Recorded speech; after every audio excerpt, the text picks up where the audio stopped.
Avatar: The Way of Water Collector's Edition includes over 10 new extended and deleted scenes, which I have broken down individually, but in this compilation I essentially compiled all of my breakdowns in one video for easy viewing. Timestamps to each section is in the pinned comment and the description below, so let me know which one was your favorite. In this specific breakdown video, I want to focus on a scene called Ardmore and Quaritch discussing Jake. Now, of course, spoilers if you don't want this deleted scene to be spoiled. The scene takes place during the section where Ardmore and Recoms Quaritch talks about losing the signal of Jake Sully, where Quaritch states that the signal is somewhere amongst a few dozen islands. Of course, General Ardmore wasn't happy about that statement, because she does say to Quaritch that it is hundreds of islands that Jake could be on. And Quaritch then asks Ardmore, or tells Ardmore, that if she gives him ships and aircrafts, he will bring back Jake Sully. But in this deleted scene, you can hear and you can see that General Ardmore is kind of against this whole vendetta that Quaritch has against Jake. This revenge factor, this obsession that he has with Jake. Because she immediately responds by telling Quaritch to let it go. Her exact words is, quote, "Let it go, Colonel. He's gone, dead for all we know," end quote. Let it go, Colonel. He's gone, dead for all we know.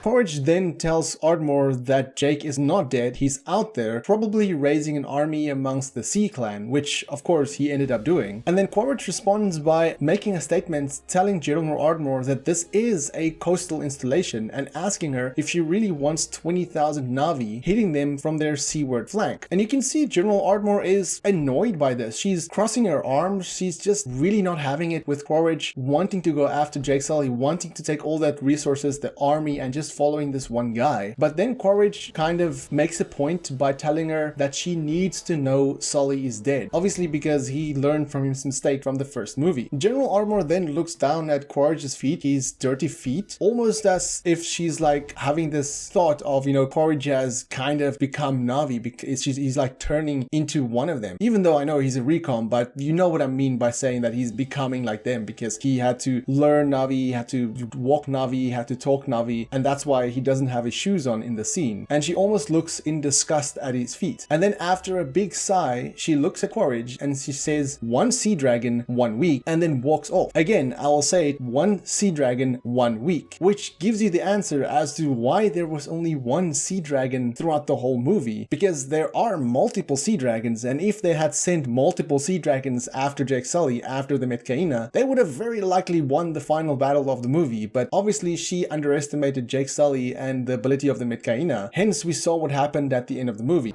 1 sea dragon, 1 week.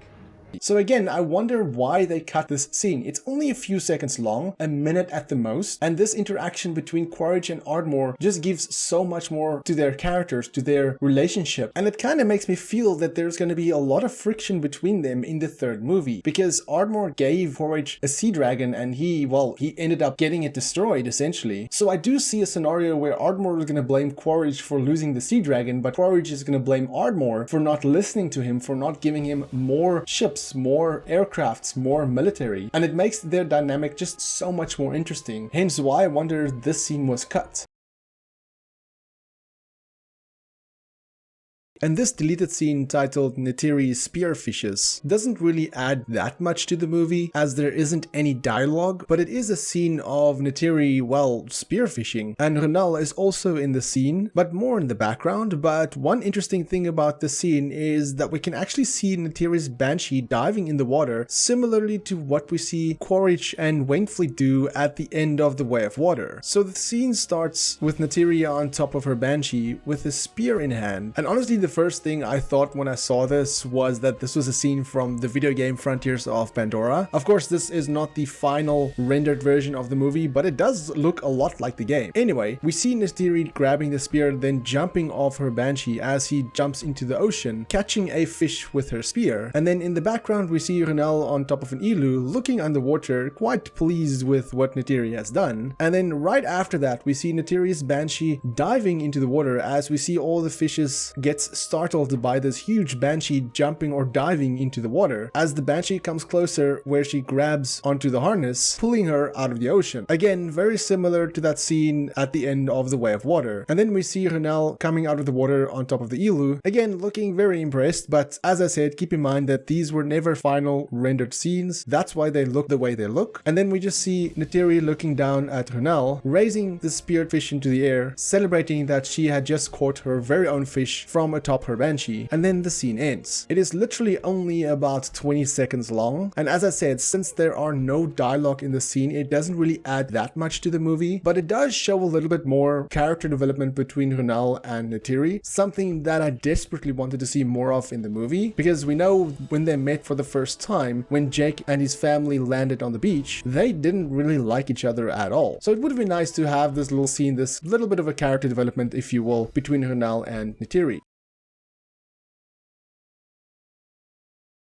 And this extended scene is about 30 seconds longer than the one you saw in the theatrical cut. And although there are no dialogue, it just shows more of the romantic playfulness and the connection between Jake and Neytiri, as we see them fooling around, touching hands, and even having a romantic kiss. Now, as I said, it is part of the date night scene, and the delete scene, or the deleted part, takes place shortly after that section where you see the two banshees flying very close to each other. Then you just see their banshees, or the ikrans, flying down to sit on top of one of the floating mountains. We see Jake and Neytiri jumping off their ikran, and then you see Jake grabbing Neytiri's tail, being all playful, but more in a romantic way, and then you see them running towards the end of the floating mountain, looking intensely at each other. And although this is a deleted scene and not the final render of the movie, I did have a good laugh when I saw this version of Neytiri. But then you see them connecting their hands, or touching hands, Jake grabbing Neytiri's hand, looking into her eyes, where you can see Neytiri leaning forward, where they eventually have a romantic kiss on top of the floating mountain. The scene then cuts to the part where they lie looking at the stars shortly before the RDA arrived. So as I said, the scene is only 30 seconds long, more or less. No dialogue, but just adds a bit more romance between Jake and Neytiri. Something I felt was lacking a bit in Avatar 2 was more scenes of Jake and Neytiri, so I really would have liked to see this in the final cut of the movie. Now, I know the theatrical version of the movie was already a very, very lengthy movie, and I cannot even imagine how hard it must have been to decide which scenes should have been cut, because certain scenes of the movie that might feel a little bit unnecessary to me might feel important to other people. But this scene certainly does feel like an important one, and if there ever were to be an extended version of Avatar: The Way of Water, I do hope that they finish up this scene and add it to the movie.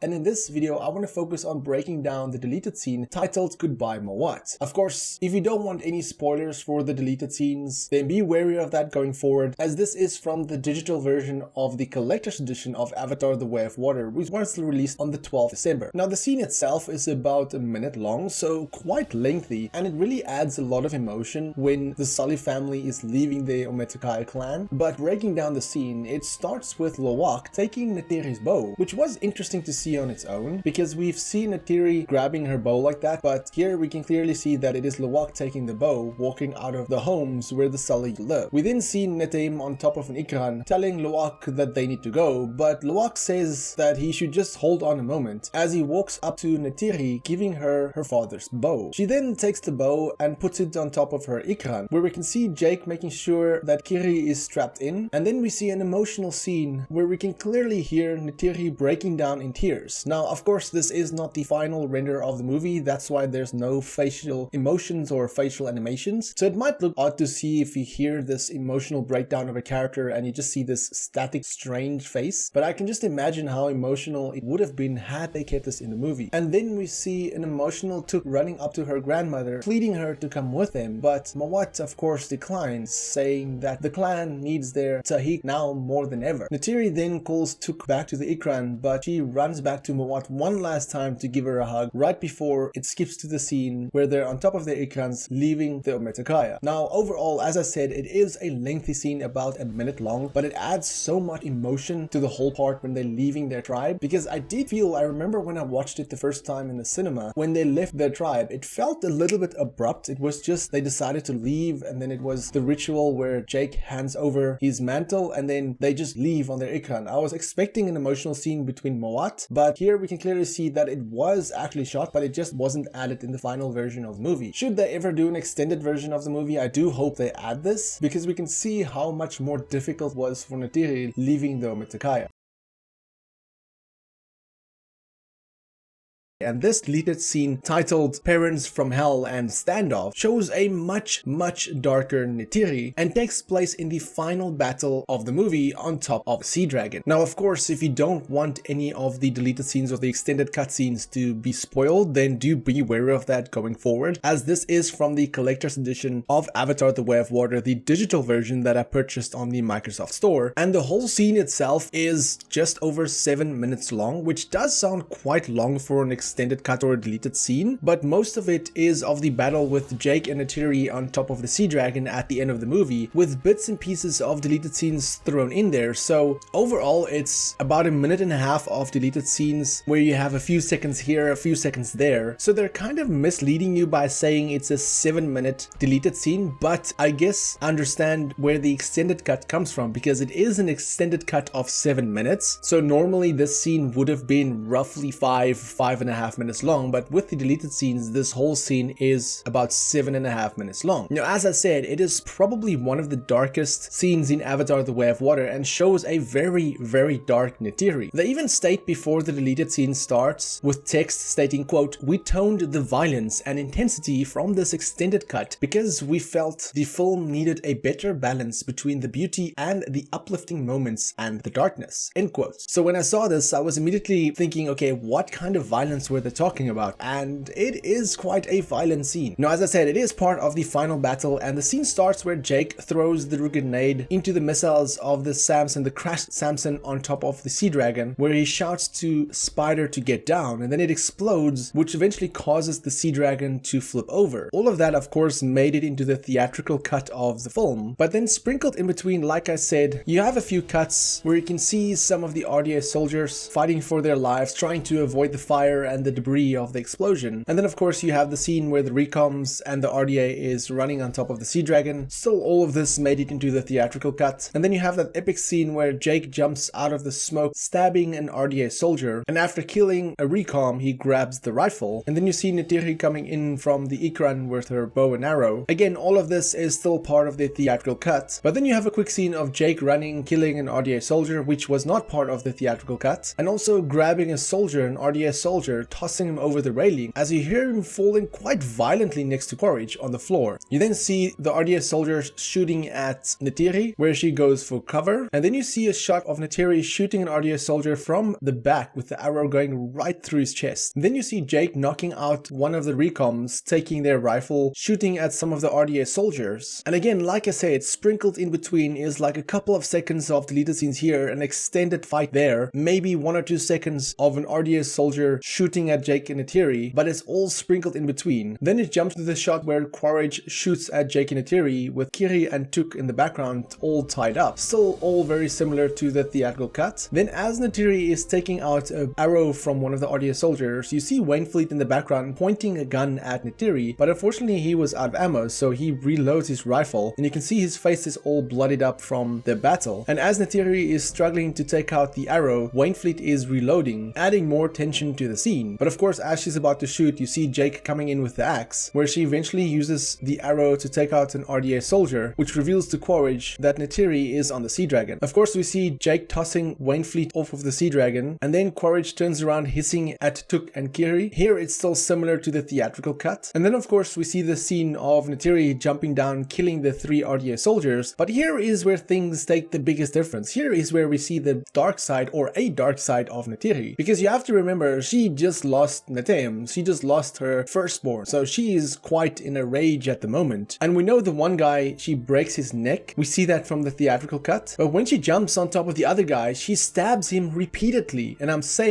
talking about like repeatedly, over and over and over, where Spider then jumps down seeing that, and as the other guy is about to grab the gun, defending himself, Neytiri jumps onto him, and he actually tells her, no, please no, he's actually pleading for his life. But of course Neytiri doesn't stop, and she just just keeps stabbing him over and over and over. Like I said, this is a very, very violent scene and very different Neytiri, but she is of course in a total rage at this moment. It is then when she grabs her bow, when she realizes that it actually broke during her anger, during her rage, and obviously Spider would be terrified for his life. I mean, this makes so much more sense why he's so scared, why he's so terrified, because when I saw the movie, of course I thought to myself, you know, he was scared because Neytiri looked a bit angry. She was just killing some people, but the way she killed the soldiers in this scene particularly, stabbing the one guy over and over and over and then jumping to the other guy, him pleading for his life, and she just repeatedly stabs him, that's much more terrifying than what was depicted in the theatrical cut. Everything else from the scene plays out pretty much as normal, with Jake freeing Tuk, Quaritch coming out with a knife on the throat of Kiri, and Jake putting his weapons down, with Spider coming into the scene pleading for Quaritch to let go of Kiri. We then of course see Neytiri coming in, putting a knife to the throat of Spider, and here is where things also goes a little bit differently than the theatrical cut. She of course says release or I'll cut, same as the theatrical cut, and as she's about to stab Spider, Quaritch lets go of Kiri. But then I'm gonna play the scene with the audio, and then you just see how much different this scene is and how differently it shows Neytiri.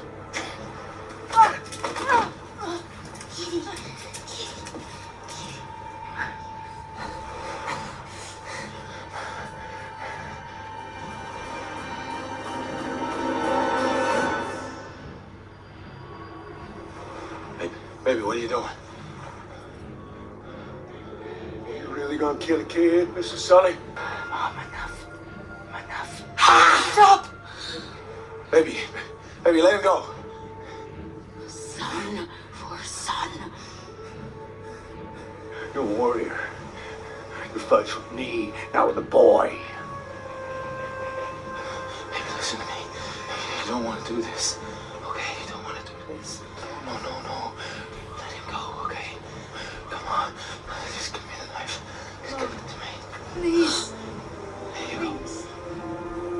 I was speechless when I saw the scene. I was literally on the edge of my seat and I was thinking to myself, why did they not keep this? Why did they remove it from the movie? Why? It just adds so much to the character of Neytiri and how she was enraged by this anger, by this emotion, because like I said, she just lost her firstborn moments ago. So of course she's just seeing red, she's just seeing anger, and she's just not thinking rationally. That's why she still kept the knife to Spider's throat. Jake had to come in. Even Kiri couldn't get her out of that trance, out of that emotional state. Jake had to come in and calm her down. And that's why I'm saying this is by far one of the darkest deleted scenes, one of the most emotional or interesting deleted scenes from Avatar: The Way of Water. And it just makes this scene so much more intense. And as most of this part of the scene is or seems to be finished rendering, I don't know why, again, I don't know why they didn't keep this part of at least this specific section. If they had to remove the parts where Neytiri was stabbing the soldiers over and over, then at least keep this part in, because you could have seen that she was just really out of control, emotional, and just angry, and you can kind of understand why she is like that. But this is definitely one of my favorite deleted scenes for Avatar: The Way of Water.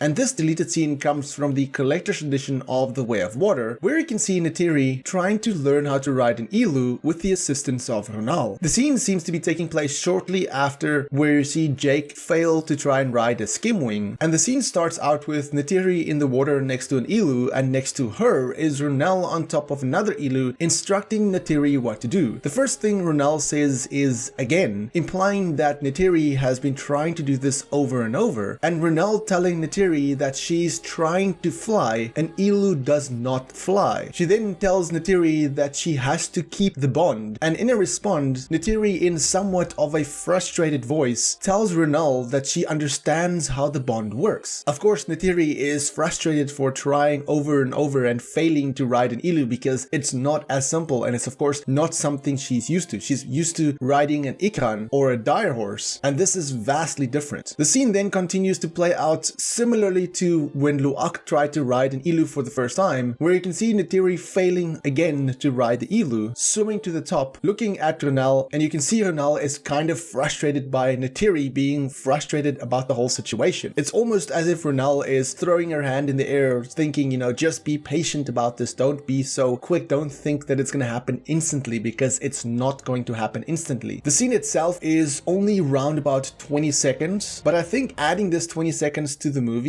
would have helped to build the relationship between Neytiri and Renal, because we know that at the beginning of the movie they don't really like each other that much, and seeing Renal trying to teach Neytiri how to ride an Ilu, as mentioned, would have built on their relationship and would have added so much more seeing them fight together at the end of The Way of Water. And this scene is titled the Tulkun Hunt Extended Cut, which essentially extends the whole Tulkun hunting scene. Now, this whole extended scene is roughly 7.5 minutes long. Most of it is from the original theatrical cut with a few new scenes sprinkled in there, but the most heartbreaking scene is where we see what happens to the baby Tulkun, as it was in fact Scoresby that killed it. I'll just play this clip, but I do have to warn you that it is difficult to watch.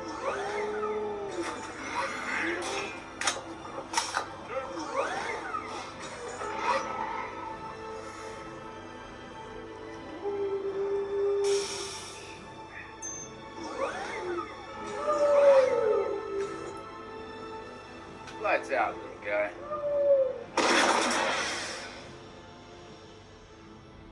I think if they kept that specific scene in the movie, it would have been very, very difficult to watch. I mean, the scene itself is already hard to watch, but that would have made you hate Scoresby even more. But going to the beginning of the scene, talking about breaking down all of the deleted aspects of this whole scene, the Tulkun Hunt, it starts off similarly to the movie where you see Recom Quaritch walk with Scoresby towards the spear and he reaches out to touch it. And as per theatrical cut as well, you see the RDA soldiers loading up their weapons. And then you have a quick shot of Scoresby saying, "Let's hunt," which I don't recall in the theatrical cut, and honestly this line kind of falls a little bit flat, so I do understand why they cut this specific line. And then as the scene continues to play out, we see the boats, of course, going down at the back of the Sea Dragon into the ocean. And again, nothing really much new here. Maybe a few seconds, there was like 1 or 2 seconds new added, but it's barely noticeable. You really have to watch these sections of the scene side by side to really notice the differences. Then, as we know from the theatrical cut, the boats are on their way to hunt the Tulkun, or to at least get them out of the ocean first, or to get them on surface level. Then there is a quick shot of Scoresby and Quaritch, where Scoresby turned to Quaritch saying, quote, "They'll try to dive, see, there they go," end quote. Again, this line not really hitting as it should. And then as the Tulkun are diving deeper underneath the ocean, we see them shooting the chargers as we did in the theatrical cut. And as the chargers explode, of course, it forces the Tulkun to come out of the water. And then we get a quick new scene of Scoresby saying, quote, "Forces them up to the surface. See, their ears are muy sensitivo," end quote. He actually says muy sensitivo. Again, I understand why this line was cut. Most of the scene plays out pretty similarly, especially here in the middle. But here, Spider asks Ian Garvin after their conversation if it hurts. He specifically asks, "Does it hurt?" Where Ian Garvin then responds by saying, quote, "It's agony for them," end quote. There is then a quick few seconds of a scene where we just see the picadors getting closer to the Tulkuns as they're shooting more explosives into the water. And then again we get a random scene of Scoresby where he says, quote, "Look at my boys go, they're crazy," end quote. Again, a lot of these lines, a lot of these cut segments are from Scoresby, where the line just simply does not match with what's going on. I get sometimes you have to add a little bit of humor to a serious scene, but the humor here just doesn't seem to land that well. So I do understand why a lot of the scene was cut. The scene then continues to play out where they cut off Cornell's spirit sister along with her calf. But interestingly, after the explanation from Dr. Ian Garvin about why they cut off that specific Tulkun from the rest of the pack, Wainfleet actually says, quote, "Oh man, that is just wrong," end quote, kind of making me question as to was he kind of feeling bad for the Tulkuns. It certainly seemed like it from this specific deleted scene. We then see a few more deleted scenes from, or a few more seconds of cut footage where we just see the picadors racing in between the Tulkuns Tulkuns, forcing Renal's Tulkun even more away from the rest of the pack. And here we also get a clear shot of the baby Tulkun next to the mother. And as we all know, we saw what eventually happens to the baby. Then Scoresby says, quote, "See, they're driving her around back towards the ship," end quote. Another dialogue that was cut from the scene and just gives a little bit more context to what they're actually planning, as we then can clearly see them pushing the mother and the baby calf towards the sea dragon with no other Tulkun in sight. As the scene continues, it plays off as the theatrical cut where we see the subs drop into the ocean going after the Tulkuns. No new dialogue or new footage here, and there is no need to break down the part where they shoot the harpoon into the Tulkun with the bags bringing her up to the surface, because everything here plays out as it does in the theatrical cut. However, there is a small dialogue that was added where Scoresby says, quote, "We've got 3 in her, that's good," end quote, obviously implying the 3 bags that's shot into the Tulkun. And then there's a section or a dialogue that Scoresby said that actually made me chuckle. He actually says, quote, "Get me in the pocket with the rocket please," end quote. I had to listen to that over and over because just hearing Scoresby says, "Get me in the pocket with the rocket please," sounds a little bit ridiculous, especially for the scene. As mentioned, I don't know what type of humor they were going for here, but it just simply does not land for this kind of scene that's happening or playing out, this serious and emotional moment with this random jokes thrown in there. But maybe it's just me. Let me know in the comments if you think that this kind of humor lands in this scene. But for me personally, I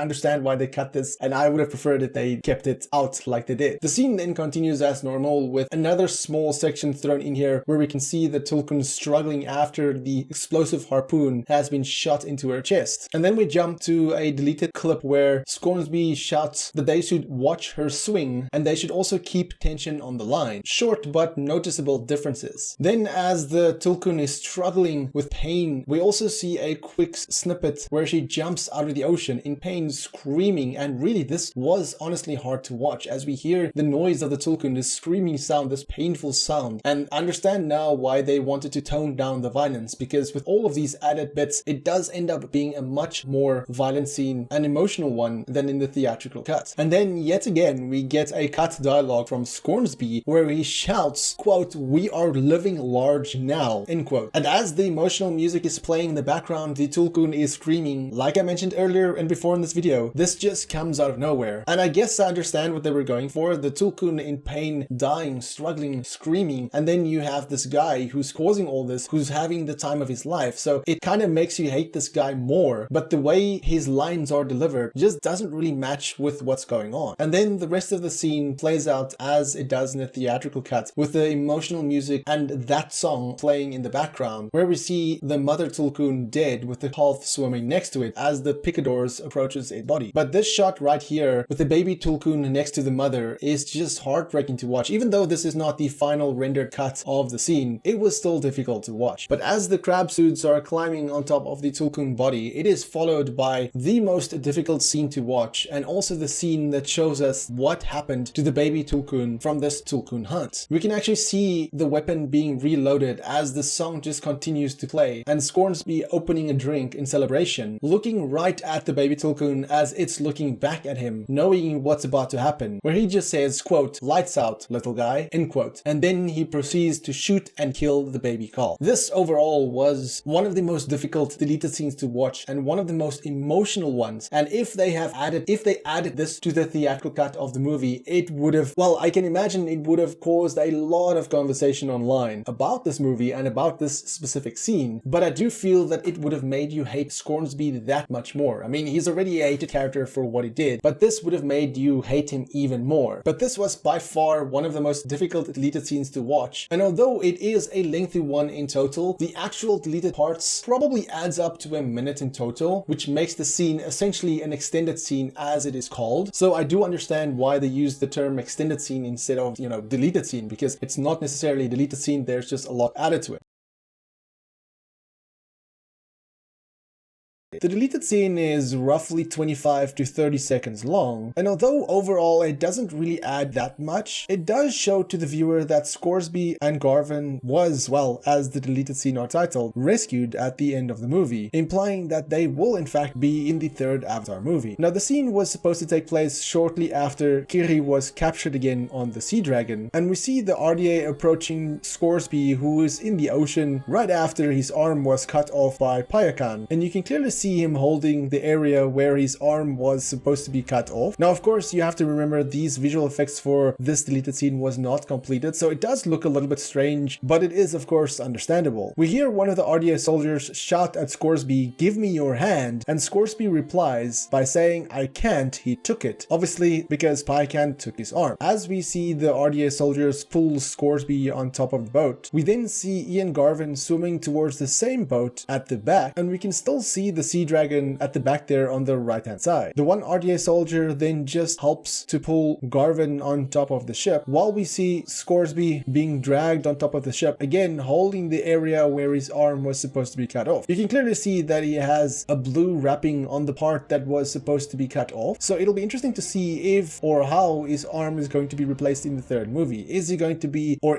to have some sort of mech-like arm, or is he just not going to have an arm in the third movie? Scoresby then just shouts to one of the RDA soldiers to give him a belt, obviously to put around his arm so it can stop bleeding, while the camera pans to Ian Garvin as he looks out to what I'm guessing is the Sea Dragon. The scene overall, as I said, is not very long, roughly 20 to 30 seconds in total, but if they added this to The Way of Water, it would have clearly indicated to the audiences that these two are still alive. Given that I can already see if they do show up in the third movie, there is going to be people asking how did Scoresby survive that attack from Payakan, but like I said, they were clearly rescued by the RDA, and it does make me curious what their roles will be in the third movie. And this deleted scene titled Learning Montage is about a minute long, so quite lengthy, and it's not action-packed or anything like that, but instead, as the title implies, shows some of the characters learning and bonding. And it is a scene that I wish they would have kept in the movie. Now the scene takes place shortly after that part where Loak dove to grab the shell that Tirea threw in the ocean, and the first part of this deleted scenes shows Tonowari working with Loak and Neteam. What's interesting about the scene is the fact that we don't really see the three of them on screen together much, and the dialogue of Tonowari is quite impactful. He says, quote, "Work together like brothers, you are building a house, you are building your village, you are building a family," end quote, which honestly made me just think to myself, why didn't they just keep this part of the deleted scene if they wanted to cut out the rest? Work together like brothers, you are building a house, you are building your village, building a family. Then we see a short section of Jake and Neytiri walking along the beach, and there's just a small voiceover of Jake saying "time to heal," and this small scene, even though they don't talk to each other, even though Jake and Neytiri says nothing to each other, them just walking along the beach holding hands is something I really want to see more of. I just wanted to see more of Jake and Neytiri in the movie, these kind of moments. We know one of the deleted scenes are called Date Night, which is like an extended version of the date night, and I don't really know why they cut that as well as this. It's these emotional moments, these small few seconds here and few seconds there, that just adds so much more to the movie. The third part that was cut shows Loak and Tirea swim underwater into one of those air pockets that we see during the final battle of the movie. We see them go inside one of these for air, Loak looking quite surprised at what this is, not at the face of Tirea, and honestly I laughed out loud when I saw how her face looked. This is of course before everything was done rendering, but honestly this looks quite terrifying, to be honest. If I saw this in the middle of the night, I would not really be sure what to do. But in any case, we just see Tirea and Loak having fun inside this bubble because it echoes their voices, so they obviously shout and scream. And then you just see a small moment with Loak where he moves Tirea's hair to the side. Again, small bits that would have added more to their character development. And then the fourth and final part is just Loak and Tirea swimming under the ocean at night. Of course, this would have been visually a stunning scene to look at, but between these 4 scenes, if they needed to cut one, I say they should have cut this one and then at least kept the other 3, or if they needed to keep one of these 4 scenes, they should have kept the one with Tonowari, Lo'ak, and Neteyam, because it just shows a bit more bonding between Lo'ak and Neteyam, as well as how their bond grew with Tonowari. And this deleted scene, titled Spider Mocks the Recoms, was cut because the studio felt that Spider was helping the Recoms instead of mocking and punishing them. In fact, before the deleted scene starts, there's a statement which says, quote, "We omitted the scene as we were concerned this sequence made it look like Spider was helping the Recoms instead of mocking and punishing them," end quote. Now the scene starts shortly after we see the kids swimming on Ilus, where we see Spider running in front of Quaritch and the Recoms through the forest. You can see that Spider is going through the forest over the branches, swinging through the trees with ease, while the Recoms are struggling to keep up. It shows shots of the Recoms' feet, as you can see they're bare feet, obviously because they want to become Navi, and through this whole sequence, Spider just keeps mocking them, going over, under, through branches, and as Spider continues to mock them, one of them steps on a branch which breaks as they almost fall to the ground, where Spider then just points and laughs at them. And as the Recom is being pulled up, Spider then continues to mock them and insult them, teasing them to be better. And as they continue through the forest, one of the Recoms jumps to swing over the gap, but unfortunately fails and falls to the ground, where Quaritch just stops and looks in disappointment at the Recom. The scene itself is roughly 30 seconds long and does add some light humor, but I do understand what they mean in the beginning where they stated that they cut this scene because the sequence made it look like Spider was helping the Recoms instead of mocking and punishing them, as his attitude is very playful instead of being kinda mean-spirited, which is what I think they were going for. I think they were going for something in the case where Spider had this mentality of, I'm better than you, you will never be as good as me, no matter how hard you try. Kind of like that arrogant attitude, but like I said, this scene came off more as being playful, where Spider is encouraging the Recoms, hence why it was cut. And the extended cutscene titled Crashed Samson Tiltrotor is roughly 40 seconds long and takes place, like I said, in the beginning of the movie, shortly after that scene where Lo'ak mocks Tuk, where she sticks her tongue out towards him right before they find the old shack. Now essentially what happens is Lo'ak finds a crashed Samson hanging from the tree, and he then climbs on top of it because he's of course very curious. He plays around a bit with the gun that's still connected to the Samson and then encourages Spider to join him climbing on top of the Samson. He then proceeds to enter the Samson, where there's nothing really much inside aside from some dead bodies, and you can hear Tuk saying from the outside, quote, "Are there any dead bodies in there?" end quote, which was an audio clip or a dialogue we did hear in the theatrical cut, but it was more in the background. So they did keep that part of the extended cut, but it was played from a different angle. Come on. Oh, sick. Are there any dead bodies up there? Are there any dead bodies up there? As Spider is climbing towards the Samson, Lo'ak moves to the cockpit area, where he then sees 2 skeletons, one with an arrow shot right through them, obviously from the Battle of the Hallelujah Mountains. Spider then proceeds to climb on the side of the Samson, and while Lo'ak plays with the arrow that's in the skeleton, you see a close-up of Spider, and what is interesting about this shot is that this is a much younger version of the actor, because obviously this was shot long in advance. Tuk then also joins out of curiosity, as you just see her peeking her head in the back there, and she just says that it's gross, where the scene then cuts moving on to the section where Kiri lies on the grass. As I said, the scene itself is not very long, only about 30 to 40 seconds in total, and adds a bit of playfulness between the kids. Doesn't add that much to the story, so I do understand why it was eventually cut, but it's always fascinating to see that they've done so much of a scene only for it to be cut in the final movie.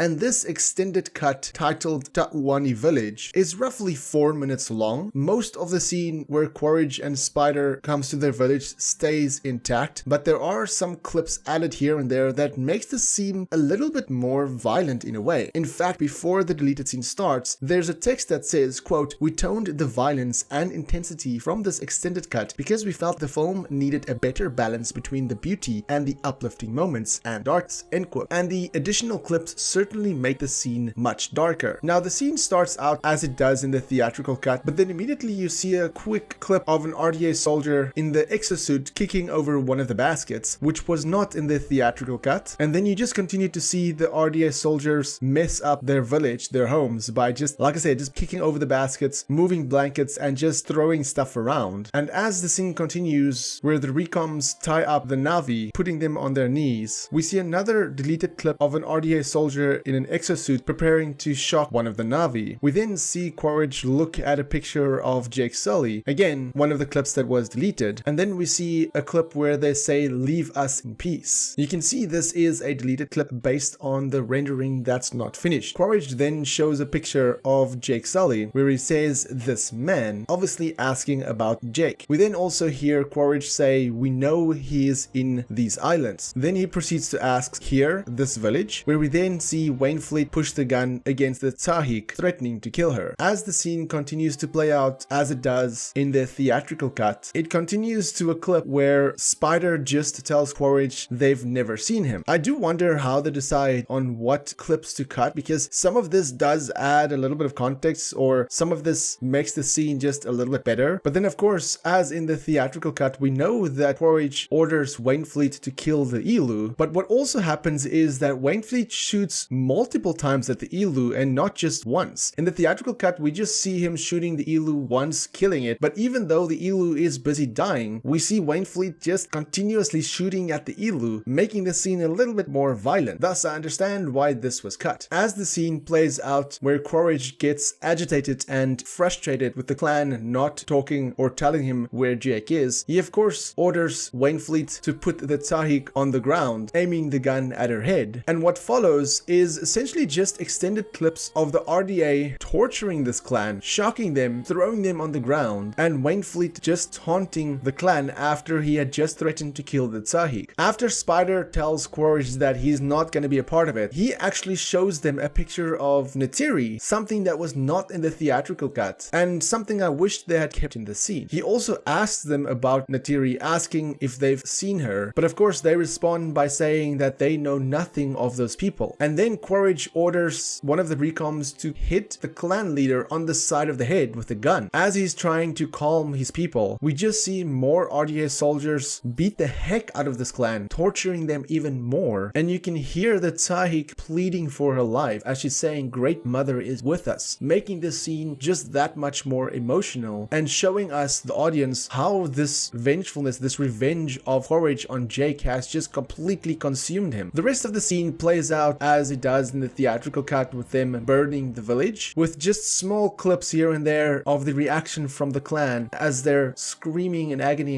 and crying because their village is essentially being burnt down. Overall, this whole extended scene is about 4 minutes long, and the added clips in total is roughly 30 seconds more or less, so it doesn't really extend the scene that much, but the clips that are added makes it more intense, more violent, hence why they put that message in the beginning of this video, and probably why they ended up cutting most of it, because they didn't want the scene to be even more violent than what it was. But in my opinion, I do think if they kept some of these scenes, it would have added to a shock factor. It would have made you see how, in essence, evil the RDA is, especially the Recoms, and thus I do wish they had kept some of these clips. But what do you think about this extended scene? Let me know in the comments below, and for more Avatar content, have a look at the rest of my channel. Until next time, have a fantastic day and stay safe.